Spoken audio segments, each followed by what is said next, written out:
My name is Scott Rennick. I'm the owner and the publisher of the Climbing Business Journal. You guys know what we do. Our work is to empower and inspire the professionals in the space. You guys, and particularly route setters, um, I think I think you're the culture, the center of the culture in the gyms. We all know that you make the product.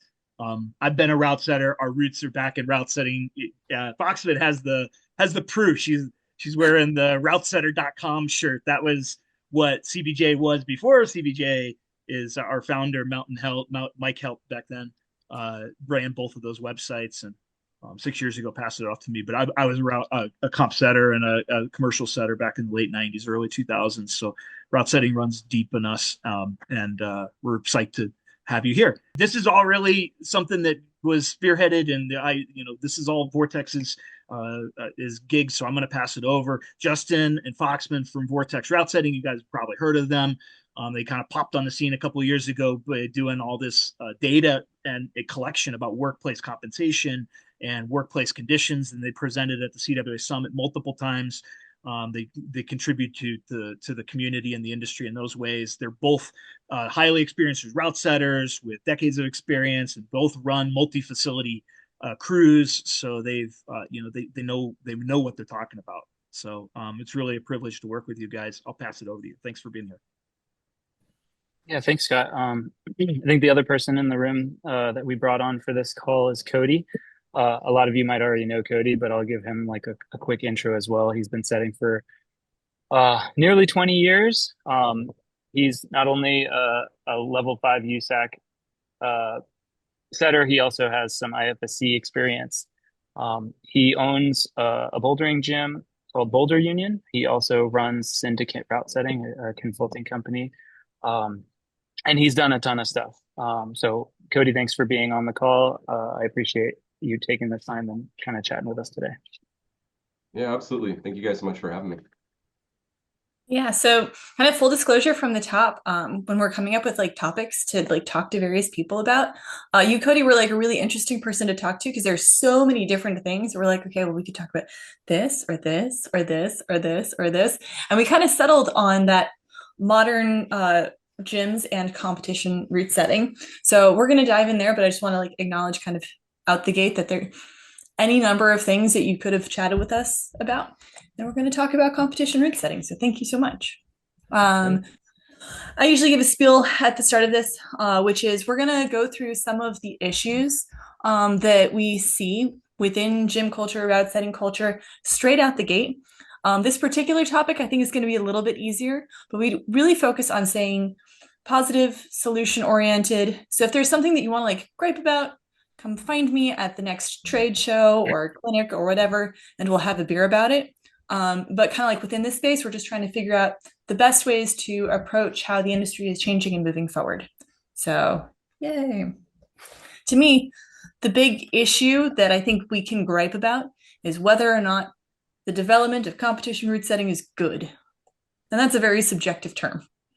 So I don't feel like we need to like get into like, is it good, is it bad? But rather how it is actually affecting the culture and the gyms and how we're route setting for it, how it's shaping decisions buying holds, how it's shaping how people are building gyms. So that's what we're going to stay focused on.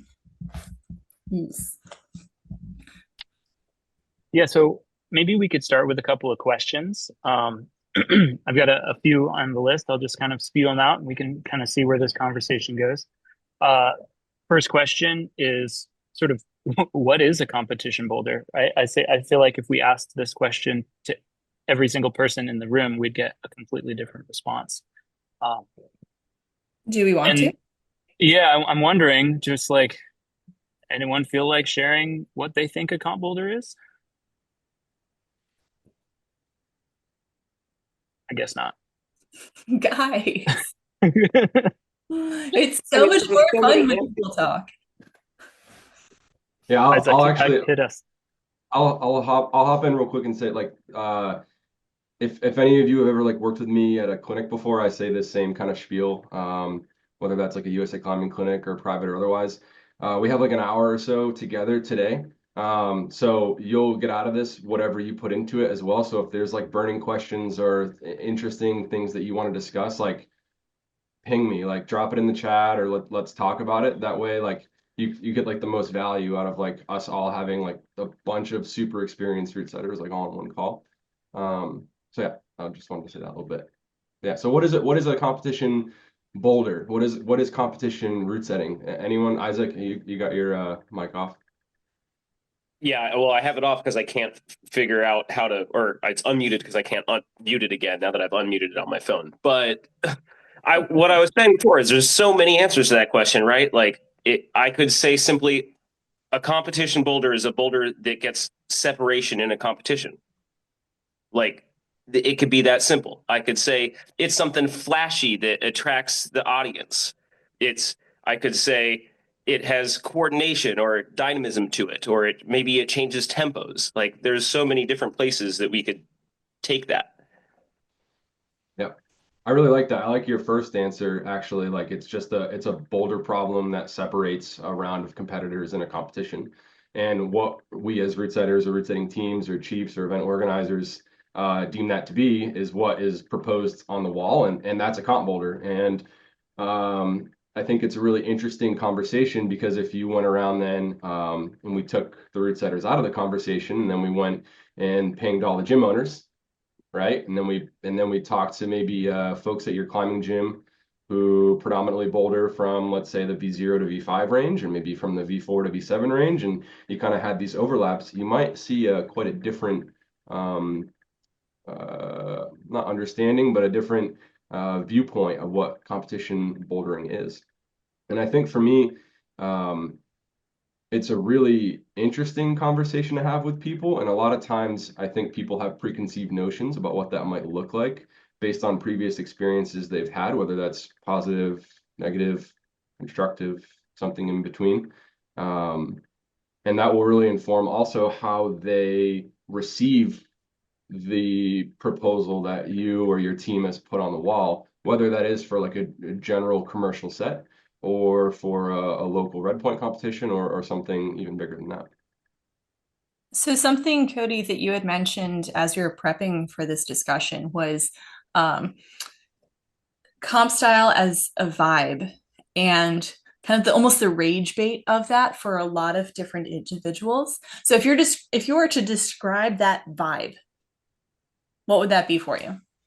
Oh man, I remember us talking about this, and we had a lot of really good points, and now of course like they're eluding me, but I think that like um so like climbing is becoming more popular, especially on kind of in all metrics, but we're seeing a lot more, I think, in social media, and the things that we see on social media are these like big grand boulder problems typically, right? That are and I'm blanket statementing a lot here, so give me some grace, but like a lot of like big, flashy, cordo, jumpy, dynamic things.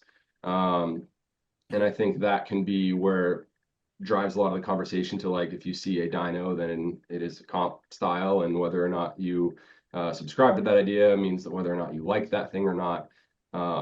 So I think that can drive a lot of the decision making for route setting teams and gym owners to like whether or not they're going to put those things on the wall for customers, because those customers then see these things online, and kind of the cycle maybe continues a bit. Yeah. Yes, it was interesting. So I've been doing this very big writing project for a student manual, and one of the chapters is the history of route setting. And we had another contributor basically write that out for me to go through, and it was so much fun because it's things that I feel like I should know, but they came into it with like such a deeper knowledge of it. And some of that was the development of comp climbing, both in the U.S. through the 80s and 90s, and then its transition into the aughts and beyond. And something that I thought was really interesting that they talked about is looking at how the kind of similar in some ways sports of skateboarding, surfing, and snowboarding took off through the X Games, even though climbing was there. It kind of took a little bit longer until that pivot from American power style into the more Euro volumes dynamic movement became more prevalent in the US. And seeing that then enter the gym scene based on what we're seeing on TV has been a really interesting pivot. I think I went to Quebec in, Justin, what year was that we were there? 20 2014, 15. 16 maybe. And that was like my first introduction to the big volumes, big features, that style of climbing. And now seeing how prevalent it is within the US, it feels like that pivot has come really quickly. I guess I'd be interested in like everybody in the room's perspective on that. Like, do you feel like that shift has been as fast as I feel? Cody, I'd love to see your perspective on it. Yeah. Yeah, I'd say that I think, I mean, we could sit here and probably theorize quite a bit as to like why it all happened. And I think there's probably a lot of reasons, but the summary of it all is that climbing has evolved and grown, and there's been a lot of buy-in, like literal buy-in from all kinds of people, whether that's viewership from the Olympics or private equity companies now investing heavily into the gym scene, private investors doing the same, and everyone's trying to push this grand product. And so we went from having all these like little, I don't know, these little like ponds, right? And there was these fish in these ponds in Boston, and then in Arizona, or maybe in this part of LA or Quebec, and everywhere has these like little things. In the US, maybe we were subscribed to like a certain stylistic diversity based on how we came up, right? Like from folks like you, Scott, from like the culture that you guys created in the beginning, and maybe part of that was fold shaping and what like your generation, your era of root setters like thought was cool, thought was pure, thought was like that was the in thing. And everyone everywhere around the world had that. Like climbing was in Japan in the 80s, right? Like climbing was in France in the 90s.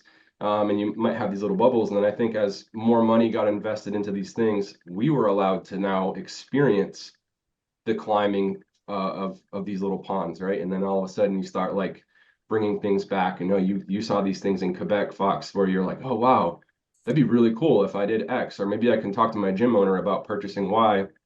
And then before you know it, your gym now has this little like X factor. Like, oh, Fox's gym has this like super sick stuff that, oh, I never really experienced this before, right? So now if Justin's in town or across town, like, man, everyone's going to Fox's gym. How do I up my game to make sure that like from a business perspective, I don't get sunk. I need to elevate so I can retain my members and ideally grow my membership, right? So because everything increases in price and we want to grow, and it's America and capitalism and all that fun stuff. But so then Justin starts experimenting and exploring and starts taking things. And I think that was happening slowly. And then it's like a snowball effect, right? And then it's like we're rolling downhill and picking up speed as we go. And now all of a sudden, I think you could like kind of see like the advancement of like fiberglass technology, like how people were developing these holds, and then the cost of these things reducing. So then people were able to buy into them more easily, and then the investment increases, and all these things happen basically like, I don't know,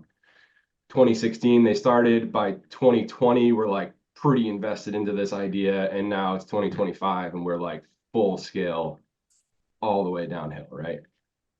Yeah, I think you're absolutely right, Cody, because what you just described, I mean, granted, it wasn't Fox's gym and my gym, but returning back from Quebec, I remember coming back to my gym and being like, we're reevaluating everything. I was like, this experience was so cool. Their members are like doing run and jumps off of volumes, whereas my members don't even understand how to use a volume.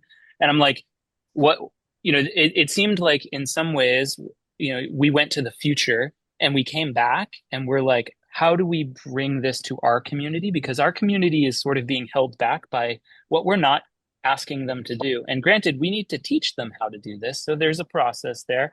But I remember very distinctly that happening where I was just like, oh man, this was awesome. And I went back. And I think that timeline you suggested is kind of exactly what I'm thinking. Because like in that 2015-16 moment, maybe that was starting to build.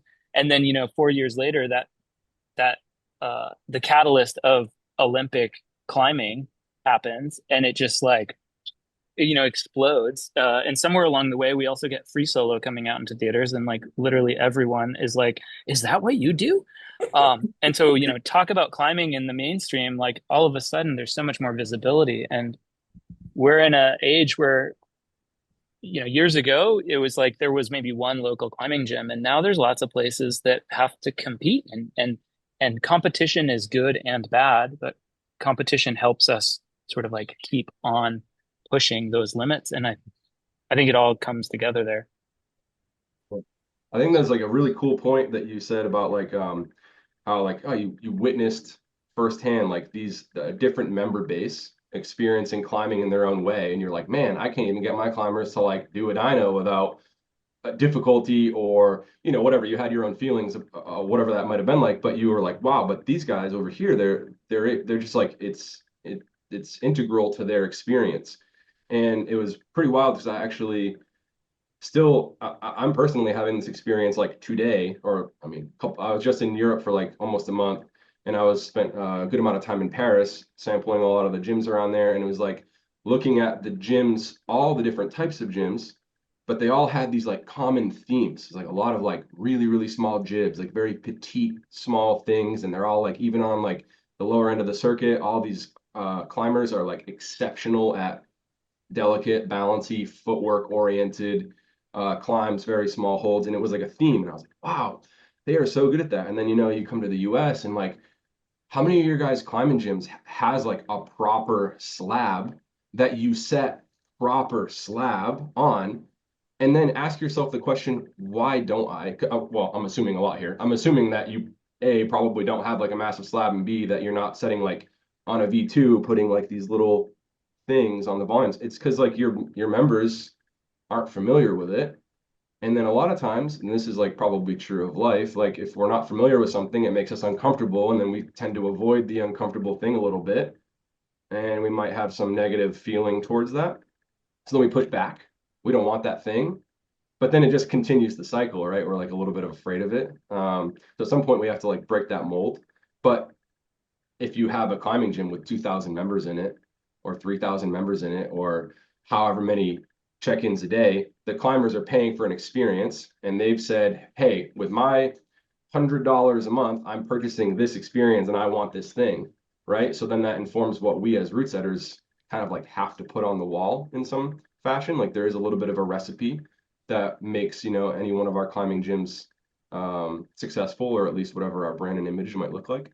So I think it is an interesting question, because then it basically, you could continue down that road and say, well, then what's the next step of this, right? So if France, it's these petite little things, and then in Germany, there's like a really proud moment of power right now. They're just like wicked psyched on just like ripping. It's like basically the US 10 years ago.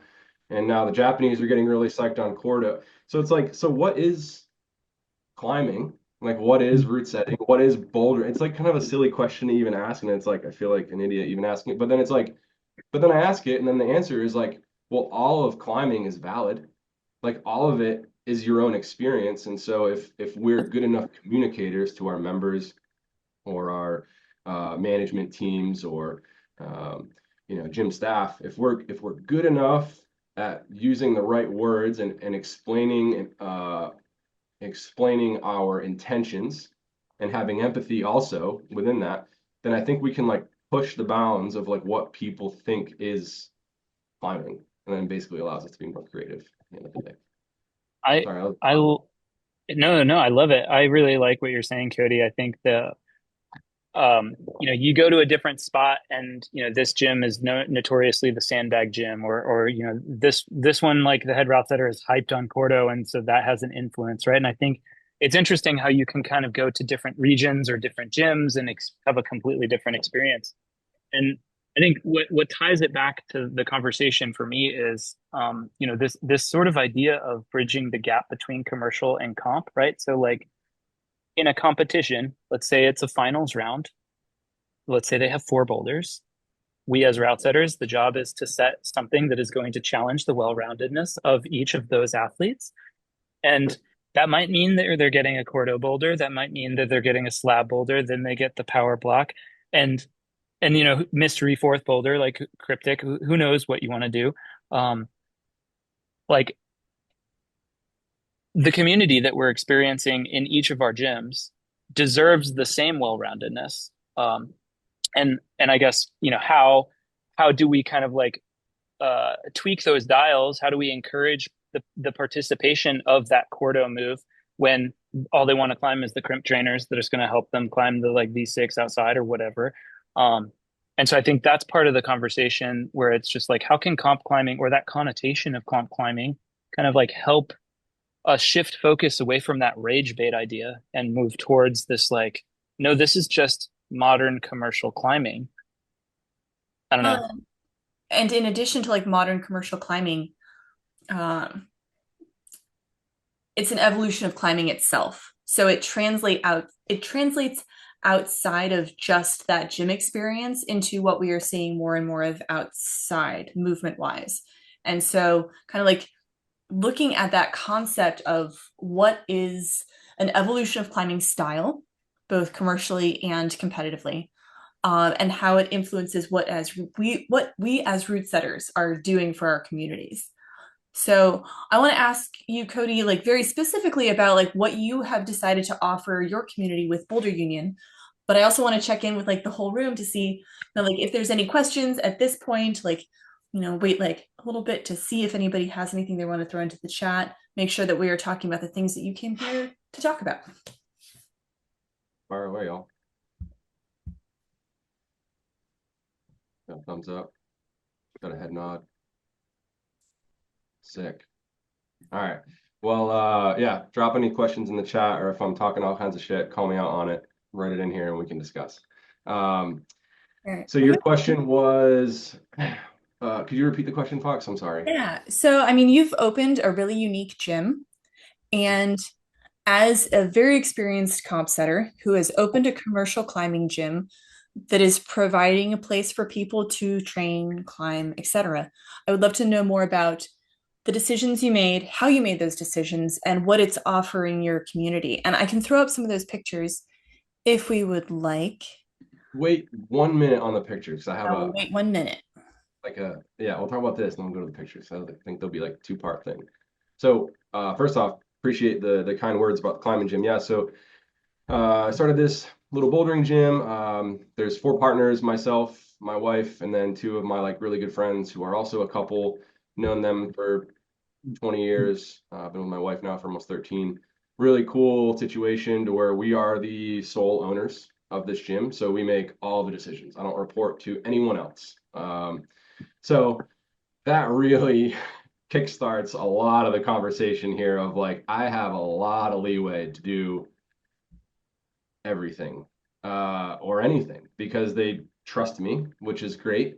So I get to push a lot of boundaries and a lot of concepts and be very, very experimental. And the gym, to me, a lot of times feels like quite like a laboratory. In the sense that like if I'm not happy with something, I just literally pull it down. And the other day I was like, this boulder's shit. I spent 2 hours on it. I stripped it and then I left. Like I was like, man, I sure have come a long way. Like I couldn't do that when I was like managing gyms or I was the head route setter here or a route setter there. So it's a very privileged spot to be in, which allows me to like make a lot of these decisions. But I guess I'll try to give it like the quick summary. Yeah, so I'm doing the consultation gig now. I travel around quite a bit. I think 2 years ago, like 2023, I was on the road like probably close to 300 days. Setting for comps, doing workshops, athlete trainings, hold orders, wall design, you know, whatever, you name it. And I was getting to go to all these like really cool places and travel to all these cool gyms. And then I'd come back home. And home for me is like about an hour south of Boston, about an hour east of Providence. And to be frank, there's just like not really a lot of climbing gyms where I'm at. Takes me about an hour to get to gyms that personally I'm not super excited to climb at. You know, they fit the bill. There's holes in the wall. You can train there. But with Boston, Providence traffic and all this, I was like, dude, it is like bananas to like spend all this time in the car and then like climb on stuff that I'm not really all that excited about. I'll just wait until I leave next week and then go climb at this sick gym in whereversville, you know? And then I got like a little burned out from that, or from the idea that like I can't climb at home. So then, yeah, super long story, windy, whatever, story short, built this bouldering gym. And part of the like business model is to offer a very different product than whatever else is within like the, you know, 2-hour radius, which up here in New England, for those of you guys who don't know, is like the mecca of mega gyms, right? It's like it's CRG, Rock Spot, Metro Rock, are like these like pretty heavy conglomerates. They have a super sick business model. Like if I had like 250 grand to just like invest into someone, I'd probably pick one of those guys because they just print gyms and they have like a really sick way to make money, I think. But from the route setting side, the authentic climbing side of me doesn't fit that bill. So it allows me then to just say, all right, you guys can do whatever you're doing over here. I'm going to offer this. And this is, I guess, modern, my vision of modern route setting in a commercial climbing gym. We do take a lot of inspiration from competition environments, for sure. And to help support that, my hold order and volume order off the rip was like very, very heavily influenced by my time on the World Cup circuit and the World Championship circuit. So I was lucky enough to be able to like firsthand experience like these insane holds and volumes. And then I was able to like, I'd see it at this comp, then I'd see it at this comp, this one. So by the time I opened the gym, I was like, well, I know exactly what I want here. And you know, and that's the selfish side of me, right? Like, okay, I want all these things. But then I was like, you know, what I haven't seen in a while is like every gym has like some cool holds. But a lot of times, again, blanket statement, a lot of times those holds go on like because they're so like coveted, we're like, okay, cool. Like me and Justin, we got the sick new dual text whatevers, the new super holds. All right, bro, like let's set that paddle thing, right? And like we're gonna set me and Justin are gonna like collab on this paddle boulder. And then like before you know it, all the sick holds end up going on like the V8 boulders. And there's like whatever percentage of your membership base are the ones who get to like play on those. And then there's a massively underrepresented group of people who don't get to play on those and they get the Technic jugs and the So-Il rectangles and you know so on and so forth. Not throwing shit at those holds. They're great, but they're like, I don't know. There's a lot of climbers who don't get to experience these like cool things. So I was like, well, what if we just like built it into the concept where like everyone gets to do cool shit all the time? And I know that's like, oh, cool, man. Yeah, of course. Like Mr. Gym owner is going to say that. And like, yeah, okay, it is like a little bit of like a line, but I do pride myself on the product that we're offering, which is like there's V1s, V2s in the gym that have like way more time, money, energy spent on them than like some other boulder problems, right? Because I think that it's really important to the members' experience that like they get to climb on the cool stuff. So yeah, that doesn't mean though that like every move is like some dyno or every move is some like flying toe catch or anything like that. Quite the opposite. We actually set a lot of like kind of gritty old school style shit in the gym. We just have the opportunity, right, with the way that we built the gym, whether that's the wall angles, the volumes. We don't have T-nuts. I didn't put T-nuts anywhere in the gym. I never run into anything. I set screw everything. I have like infinite tweakability, right? Which is like super sick. But yeah, it just allows us the opportunity to like do something special each and every time we like step in the gym. Oh, we got a question. All right, Nilo says, personally see competition boulders more more of a context where people are striving to succeed. It's just clear things. So real quick, I can read it to you. People who are watching this on YouTube can't see the chat. So Okay. yeah, Neil Scott, I personally see competition boulders more as more of context where people are striving to succeed, but success can mean completely different things depending on the context of the competition, the climber, or the route setters. What does success mean to you at Boulder Union? What themes and ideas are you psyched about right now? And can competition exist without comparison? Damn, throwing heat. All right. These are great questions. Thank you for those. These are awesome. Success means to me at Boulder Union. I think it depends, not the cop-out answer, but a little bit like which hat I'm putting on, because I think they can be stylized quite a bit. Like Routesetter Cody, I really want to like push these like really crazy concepts because then when I go to like, you know, set a high level comp or work with a high level athlete, I want to be like on my game, right? So sometimes I'll like maybe success for me there is like, okay, I get to constantly push my personal skill set. But then like as a business owner, I truly believe, like, I truly want everyone to experience something special when they walk into the gym. And it's really hard to like put a finger on what that means to every single person. Because I think we just had like a team meeting the other day about this, like what does climbing mean to different people who walk in the gym? And some people it's fitness, some people it's like they want to get to the top of the wall. Some people, they like actually want to push themselves, et cetera, et cetera.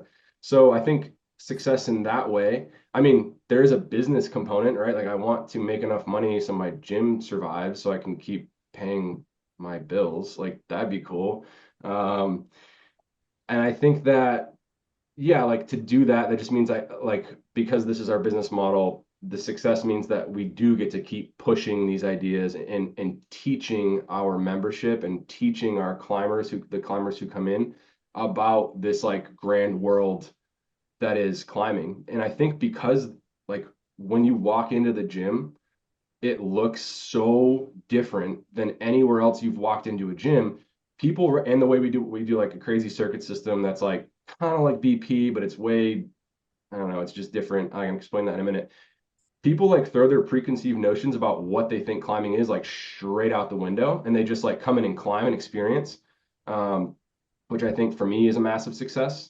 I used to be the director of routesetting of all the High Point gyms in Chattanooga. We had, or in the Southeast, but I was based in Chattanooga, and we had one gym. And then by the time I left, we had 7 gyms. And being in the Southeast with like tons of like outdoor climbing, it was regularly, like you were saying, Fox, right? I got a lot of like pushback of like, I want to train for like outside climbing. I need to train for this thing. And I remember having a lot of conversations with folks about like, well, what is comp climbing? What is outdoor climbing?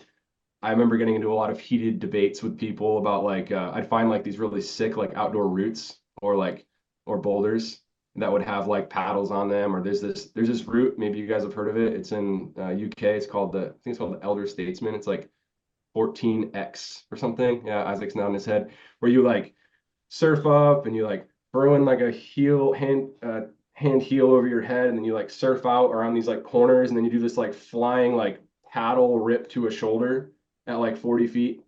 And it's like, bro, it's on trap, like at 514. Like it's insane, right? So like those are all valid things. And I remember like talking to people and being like, see, like these boulders exist. They're in Switzerland, they're outside of Tokyo, they're somewhere in India. Like they're just at places that maybe you haven't had a chance to experience yet, but that doesn't mean we shouldn't showcase them here. And now that I have this facility, I can kind of be like, all right, it's completely ground up, where we're dictating the culture from the beginning, which is like you come here and you come here to like better yourself, to better your community, to learn something hopefully each and every time. So yeah, I'm buzzwording a lot, but I guess that's a success person. And then themes and ideas that I'm psyched about right now. I've been spending a lot of time in Canada. So it's funny that you mentioned Quebec, but I've been spending a lot of time in Montreal. I have a lot of friends up there, specifically at the Block Shop gyms and Rose Block. I've had like this really sick exchange that we've been doing. So about like once a month, like I'll head up there, they'll come down here, exchange these really cool ideas. So it's like this whole new world that I've unlocked almost in my brain, where I'm like, man, it's only 6 hours away from me. How have I not like spent more time up here? The scene is insane. So just like learning from people, I guess, like those are the ideas that I'm really excited about. Like this, they do this thing at Roseblock where it's like very aesthetic but functional comp boulders. Like they're very pretty and they climb well. Which I know is like, you're like, yeah, no shit, Cody, that's how route setting should be. But you should look at some of their stuff on Instagram, then you can look at some of our stuff and be like, oh, I see there's like some themes here.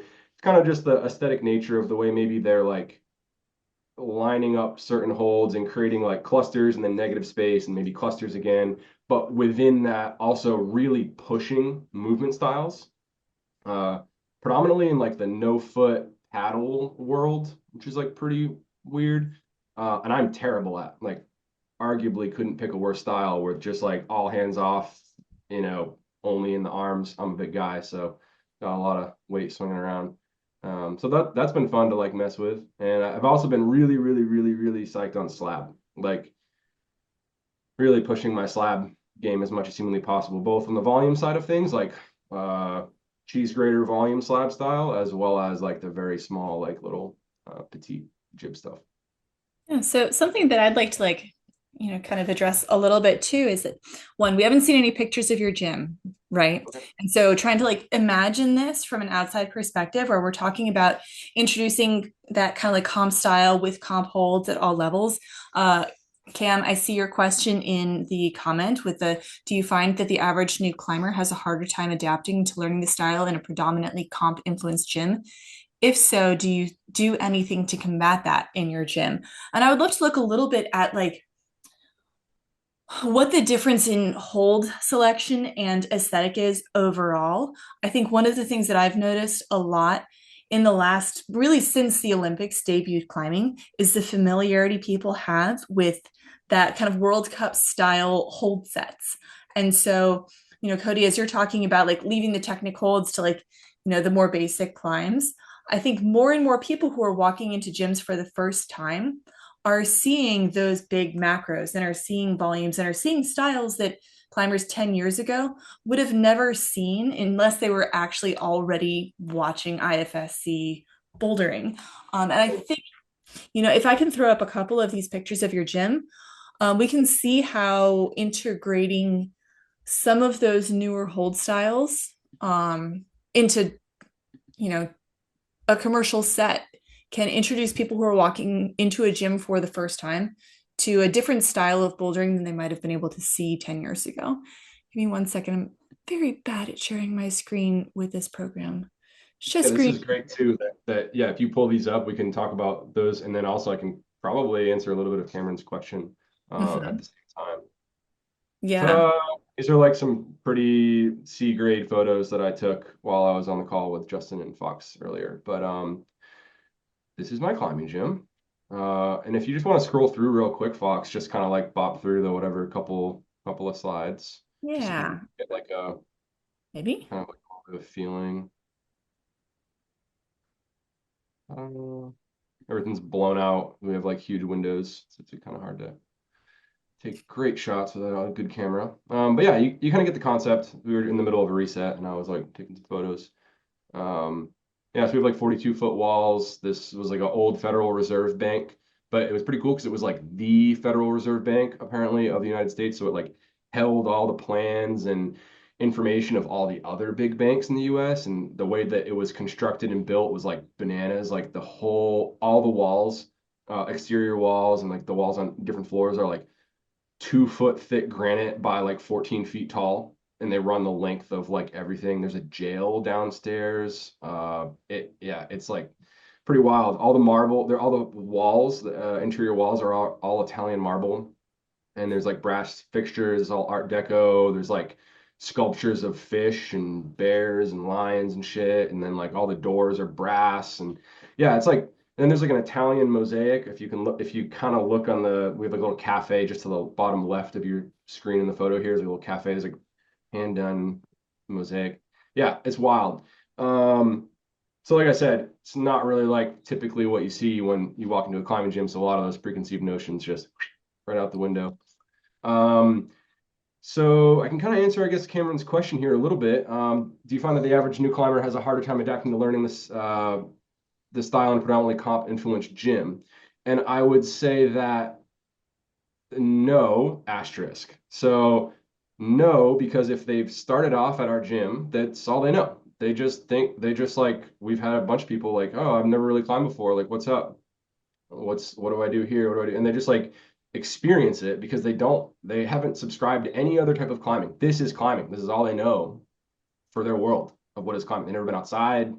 They've never been to any other gym. So they're just like, this is it. There's no other thing. Now, I'd say that the asterisk for me was it'd be like you're a little bit more experienced climber. Maybe someone who's been climbing for 2, 3, 4 to 8 years. I don't know, somewhere in there, some like mid-range experience, and then like, stylistically, they've been climbing at the same number of gyms, few gyms that offer a similar product. Those folks we've noticed have had a little bit harder time adapting because they're used to kind of one thing. I mean, not like one thing, but you know what I mean? They're like used to like a certain recipe, a certain style. When they go and climb at a gym, they're used to like those angles, those holds, these setting teams rotating around. This is the product that has been offered by the facility for such a time, and they pay for that experience, and that's what they get. So that can be a little trickier to get those people to be like, hey, all these climbs are like for you. really.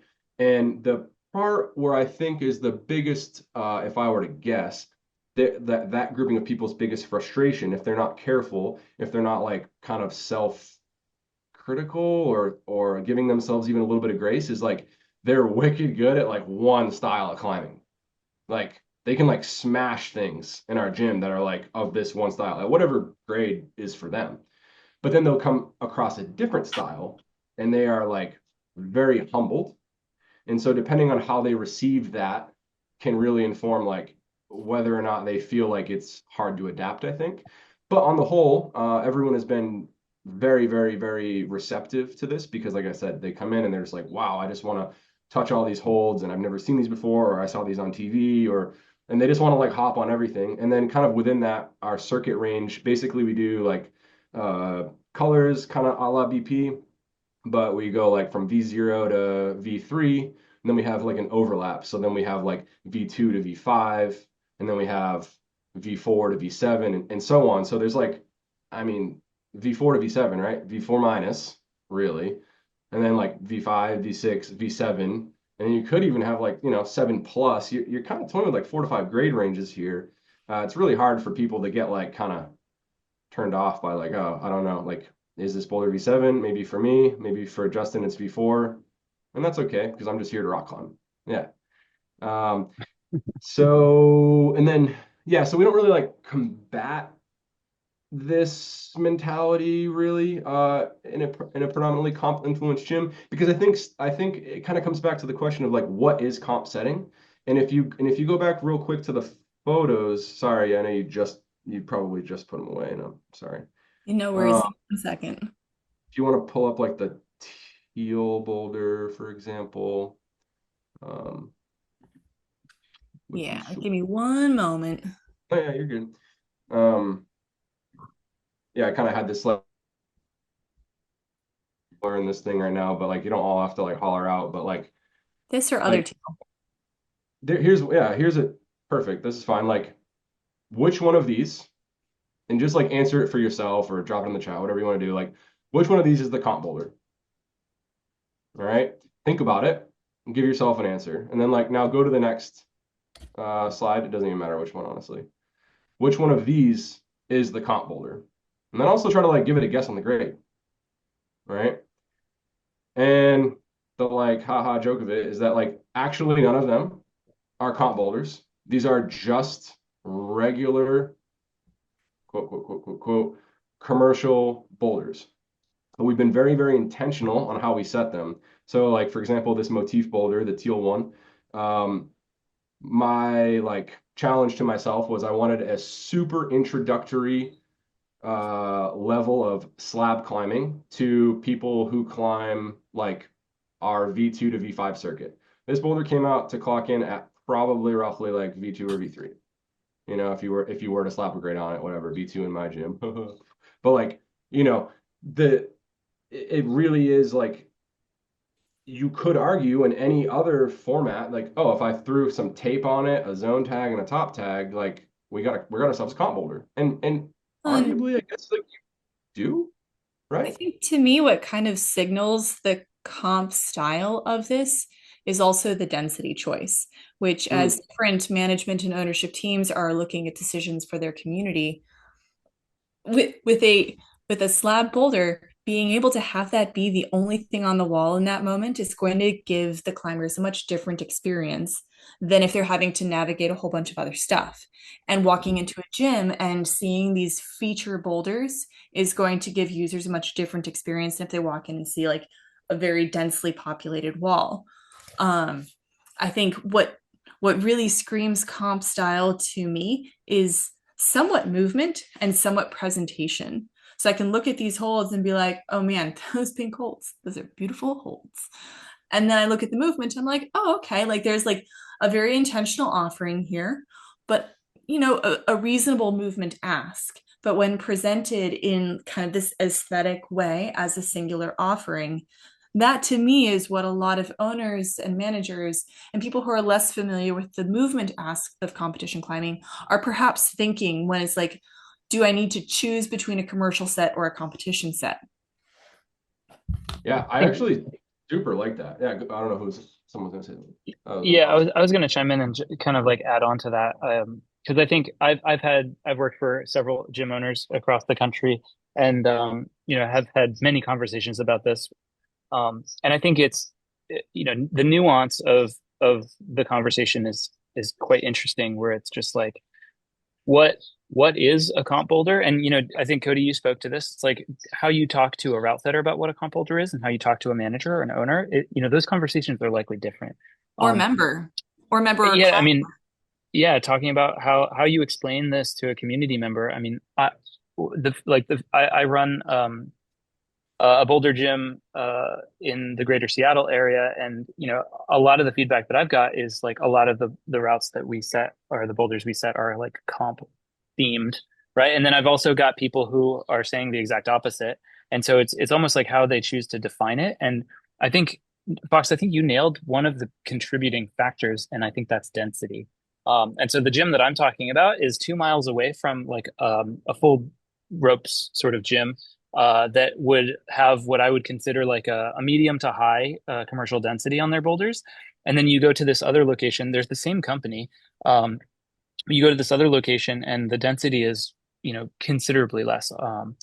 And so I think even just that visual kind of cues you into, oh, what's different here? Like, oh, maybe you start thinking it's more curated. Maybe you start thinking it's more comp focused, because like when people are looking at Instagram or seeing a World Cup on TV, it is a singular thing, like the photos that we're looking at right now. And I think that's what I recognize. One of the things that I recognize in your gym, Cody, is that not only do you have this like very dark contrast, the like the holds pop off of the dark walls really well, but you also have like a much lower density.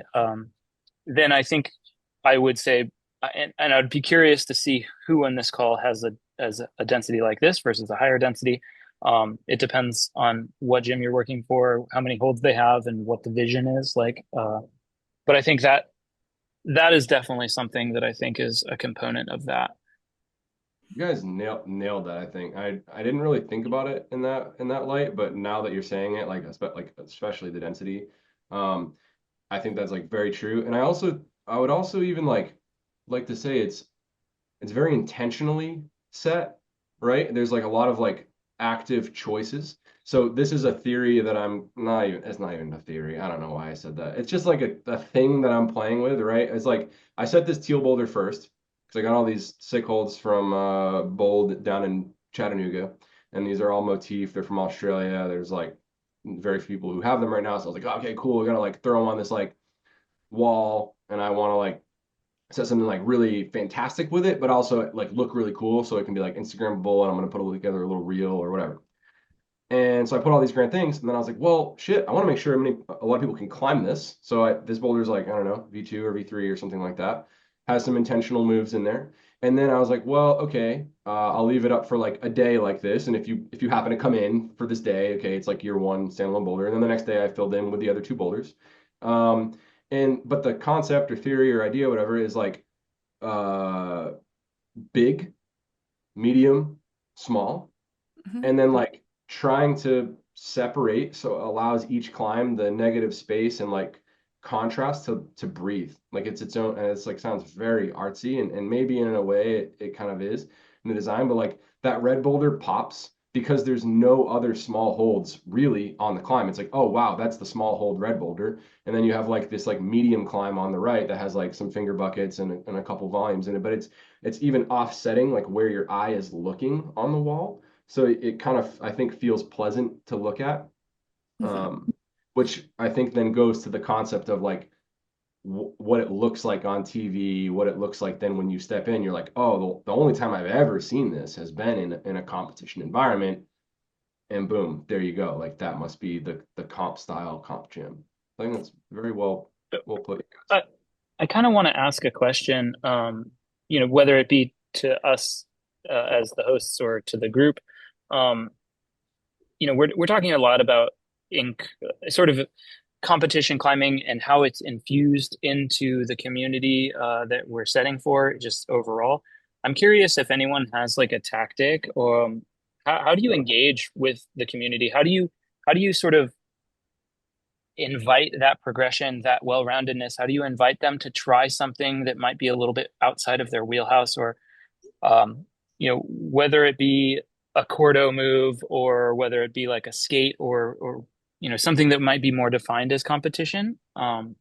Anyone have any tacks or suggestions? Uh, my gym is actually the total opposite of what I think has been defined as World Cup style gym. It's pretty classically climby. So we do Feature Friday, where on Fridays we put up a feature boulder for 1 week. And this has changed a bunch of times, so I could also take feedback on it. But we put up a feature boulder on a different angle of the gym, and we kind of test out something new. It's kind of my job as the head setter to assign it to one of my other setters to kind of see what they can create. Oh no. Am I still here? Yeah, you're here. We have you. Oh, Yeah. my video just cut. I don't know why. Kind of test my setters to see what they can put up, but kind of this normally ends up being kind of a run and jump or kind of more aesthetically focused kind of boulder. And that's kind of how we push our climbers to just kind of come in and climb this cool boulder that's on the wall alone, Instagram it, but it's only going to be up for 1 week. So you got to come try it this week. But that's how we kind of do it in a non-World Cup style gym. But I'm not sure how I would actually orient that in something that I would call like a World Cup style gym. One of the things that we did like pretty significantly at Alta was having regular flash competitions where there were just like a few different categories from easy to hard of what we would consider comp style movement to really normalize it for the community. Kind of like my goal when starting it was like get more people into those citizens comps, because people are like, oh no, I don't do competitions. It's like, well, it's there's V3s in this competition too, but that concept of what comp style movement is like, I can't do is like, quadruple paddles. Like, well, there's different versions of that. So kind of like rolling it out in a format that people know what to expect from each grade level, and they have a little bit of time to like try it in a less formal environment was really successful for us.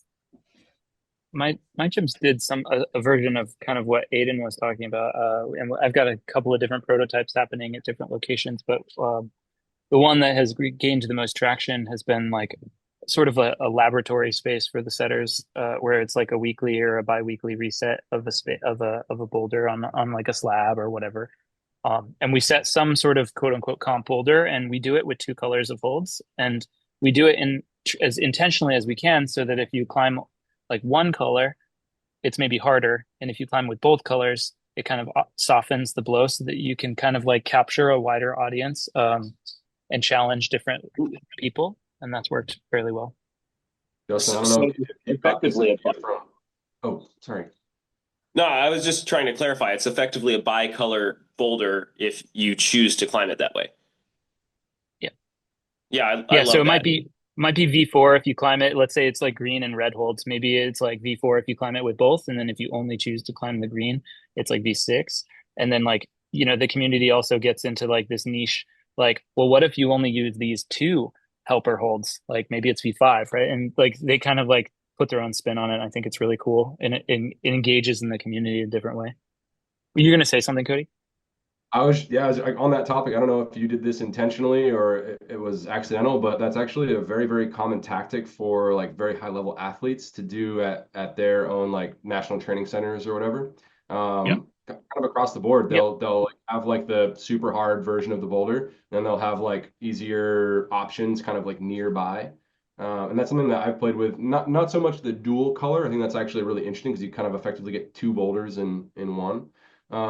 But I'll sometimes like especially something that I could see being tricky for a climber to like approach. Like, oh, maybe it's like a very new concept or something that I haven't introduced yet at that level. I'll just like go grab some like whatever. Like let's say it's the slab wall. I'll just go grab some like black flat hold finger buckets, and I'll just like throw them around places. So that way you can just like go up and like stand in the position, try on one leg, get into the jump, like whatever it is, and then like I'll do it, and people will be like, "What are you doing?" And be like, "No, I'm just like trying the move." Like, oh, I never thought about just like starting it halfway up.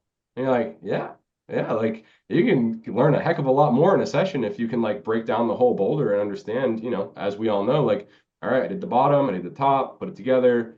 It's more palatable and approachable. We do this as route setters all the time, right? We like route set our way through climbs. But the customers don't regularly get a chance to experience that. And I think depending on what gym culture you're in, it could even be frowned upon. Like I remember back in the day, especially, it's like, nah, bro, ground up. That's it. Right?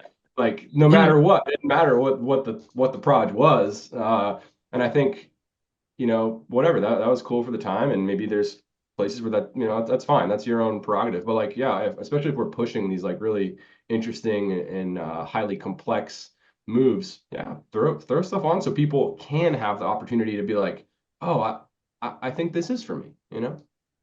I think the other piece to that, because I totally agree, Cody. I think the other piece to that is like the educational piece, right? So like the community is capable of doing a lot, but sometimes needs guidance or education. And so, what you're talking about with clinics and stuff, I think we do that with athletes, running a nationals camp or regionals camp, whatever, like, here, let's set a corridor station. How many of our gyms are doing that for our communities and engaging them in that kind of way? Because like we treat our athletes that way. Like, why not have like a member social that also has a corridor station where you can like digest things, like the ability to like start a boulder from the floor and run at it at a different angle than coming at it straight from the wall could be like completely different and like give them the opportunity to understand a skate move versus like having to do it from the jug. Like Yeah, that. so You we're got one coming more down. question. I know we're kind of up on time, so it's up to you Yeah, guys. Want to do that? but no, I see Nilo's questions. Is it Nilo and Nilo? I'm so sorry. I'm guessing. It's a Nilo. Yeah. Okay. Yeah. Yeah, I have a thought there, and then we can maybe close. Like Oh, here, I let me read it because otherwise people won't know in the YouTubes. Okay. yeah, go for it. All right. So I often think of big gym chains like Movement Touchstone Central Rock as a Starbucks of climbing, while Boulder Union and similar small owner-operated gyms feel more like third wave coffee shops. With that in mind, the new wave of smaller gyms likely relies on high density setting or faster rotation to meet demand. How do you approach setting in that context, particularly when it comes to density and comp style movement? Do you follow a specific process or philosophy? Dude, Uh, you got awesome questions. I want to read a question because there's also a question above that we skipped, and it was how can you set comp boulders in high density, and is it possible? But I'd love to maybe stab at both of those questions, and then we can maybe call it. I had a question, or I had a thought for the high density version, and my quick answer is just like I think it's harder, but I think it's possible. So there's a gym that I run. That I would describe very much as high density. And what my team has decided to do is they have pockets of low density, or there's like when they approach the setting day for day one. Often our boulder sets are 2 days. Day one is like you have the blank canvas. That's when like all of the heavy features kind of go up. We set the quote unquote Instagrammable things. You can call it like the finals go up first, and then maybe the second thing that we set or the second batch of things we set is the qualifier. Maybe those are a little bit less feature heavy. And then as you kind of run out of space, you get into the more like fill in sort of stuff. And so sometimes we can kind of just allocate a dedicated space and just say, hey, this thing needs its own space to breathe. And that might have 3 boulders in it if it were full density, but we're going to only have 1 or 2 because it needs the space to breathe. And so I think having some flexibility and some intention with like and putting those spaces throughout, I think is an opportunity to do that. Justin, I love that. I do the same thing. Like that's very, very, very similar to what we do. And I think that I can probably tie in this last question too to this like one big circle. First of all, if it's Central Rock, it's more like Dunkin' Donuts because we're in New England. Dunkin' Donuts is like the top tier. Everyone is like a Dunks guy. So anyway, those are for my New England people. Anyways, yeah, I love the reference of like the new age or like kind of very like boutique coffee shop style. I've used that reference before. I think that with all like the kind of like suggestions in here of like it's either like higher density or faster rotation or like comp style or whatever. Really, really the most important thing, because we could sit here and like really get into the weeds for another hour just on this question alone, I think, without too much difficulty. It really comes down to having your finger on the pulse of the community. And so for me, it's easy. Like it's a small gym, you know, in terms of like, even just in terms of square footage, right? Like our total footprint that we own is, you know, I don't know, 9,000 feet or something like that, right? Across 2 floors.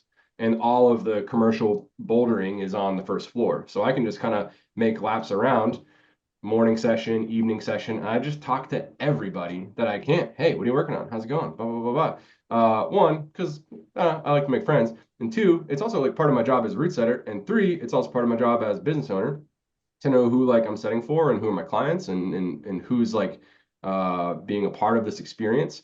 And sometimes, or actually, no, it's like all the time, these things like kind of tinker. We play a little bit. Sometimes it's a faster reset, a slower reset.